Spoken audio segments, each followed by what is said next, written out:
दोस्तों, मैं बहुत गोरा हूँ, देखने में बहुत अच्छा हट्टा-कट्टा नौजवान हूँ। दोस्तों, मैं दिल्ली का रहने वाला हूँ और अभी कुछ सालों से मैं एक कंपनी में मेरी नौकरी की वजह से मैं जोधपुर राजस्थान में रहने लगा था। दोस्तों, यह बात जनवरी की है जब मैं 1 साल बाद अपने घर दिल्ली पूरे 1 महीने के लिए आया था। मेरे घर पर मेरे मम्मी-पापा और मेरी छोटा भाई और उसकी बीवी रहती थी। दोस्तों, मेरे छोटे भाई का अपना खुद का काम है। वह घर से 15 किलोमीटर दूर अपना काम करता है। एक दिन मैं अपने छोटे भाई के साथ उसकी बाइक पर पीछे बैठकर उसके काम को देखने के लिए साथ चला गया। दोस्तों, वो जगह अच्छी है, वहाँ का बाज़ार भी बहुत अच्छा है। वहाँ पर पहुँचकर दिन भर हम दोनों भाइयों ने साथ में रहकर बहुत सारी बातें की और अपने काम को ज़्यादा आगे बढ़ाने के सिलसिले में हम दोनों उस बाज़ार में भी बहुत घूमे।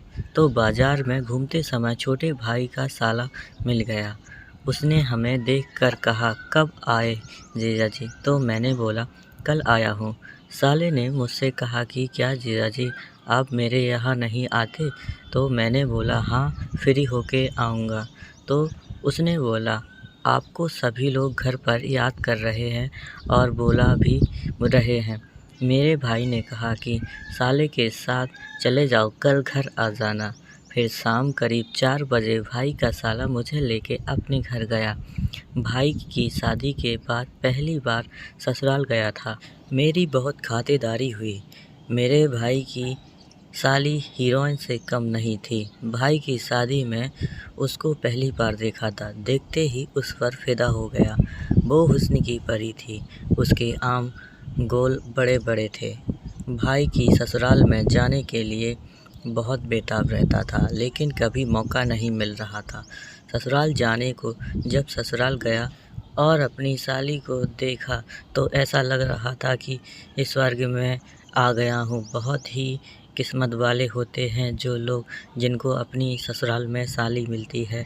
साली मेरे लिए पानी लेकर आई और हल्की सी मुस्कुराहट के साथ मुझे पानी पिलाया। पहले बहुत छोटी लगती थी, अब बहुत बड़ी हो चुकी थी। मैंने उससे बोला कि आप तो बहुत सुंदर लगने लगे हो, तो वह हंसने लगी। मैंने बोला, तुम अपनी बहन से भी ज़्यादा सुंदर हो गई हो। तो वह बोलने लगी, क्यों झूठ बोलते हो जीजा जी? बातों ही बातों में मैंने उसका नंबर ले लिया। फिर घर के सभी लोग हमारे अगल बगल में बैठ गए और बातें होने लगी। फिर साली मुझे खाना लेकर आई और खाना बहुत ही अच्छा लगा था क्योंकि साली ने अपने हाथों से बनाया था। मैंने उसके खाने की बहुत तारीफ़ की और उसकी तरफ आँख मार दी। साली खुश हो गई। फिर मैंने उससे कहा, साली आधी घरवाली। साली बोली, आधी घरवाली कैसे? आप तो मुझे पूरी घरवाली बना सकते हो। यह बात सुनकर मेरे मन में लड्डू फूट गया और मैं रात होने का इंतज़ार करने लगा। वह मेरे बगल वाले कमरे में सो रही थी। तभी मैंने उसके व्हाट्सएप पर मैसेज किया और उससे कहा कि छत पर आ जाओ।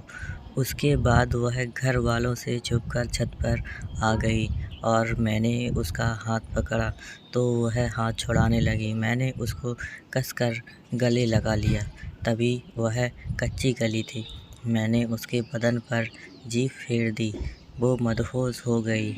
वह मेरे साथ बहुत मज़े लेने लगी।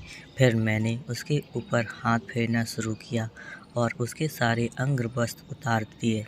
रात की चाँदनी में चाँद की चाँदनी भी उसके बदन के आगे फीकी पड़ गई थी। मैं उसके संतरों को देखकर पागल हो गया था। उसने मेरे नाक को पकड़ लिया। नाक बहुत उछल-कूद मचा रहा था। फिर मैंने चिड़िया का घोंसला देखा।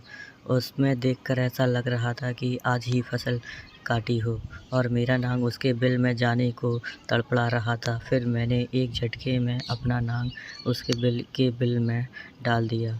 मेरी साली के पीछे वाले 2 पहाड़ बहुत मस्त हैं। मैं ज़ोर-ज़ोर से उसमें थप्पड़ मार रहा था और उनके आगे वाले पहाड़ों को ज़ोर-ज़ोर से दबा रहा था। मेरा नाक उसके बिल की गहराई तक जा रहा था और हम दोनों को बहुत ही मज़ा आने लगा। हम दोनों चरम सीमा पर पहुंच चुके थे। मेरी साली मुझसे बहुत खुश हुई, उसने ऐसा पहली बार किया था और ऐसा करते करते पूरी रात निकल गई और सुबह हम दोनों जल्दी से अपने कमरे में चले गए और सो गए। उसके बाद मैं और साली एक दूसरे से बहुत प्यार करने लगे। हम लोगों को जब भी मौका मिलता हम लोग एक दूसरे के घर चले जाते और बहुत सारा मज़ा करते। यह मेरी एक सच्ची घटना है जो आपको स्टोरी के रूप में सुना रहा हूँ।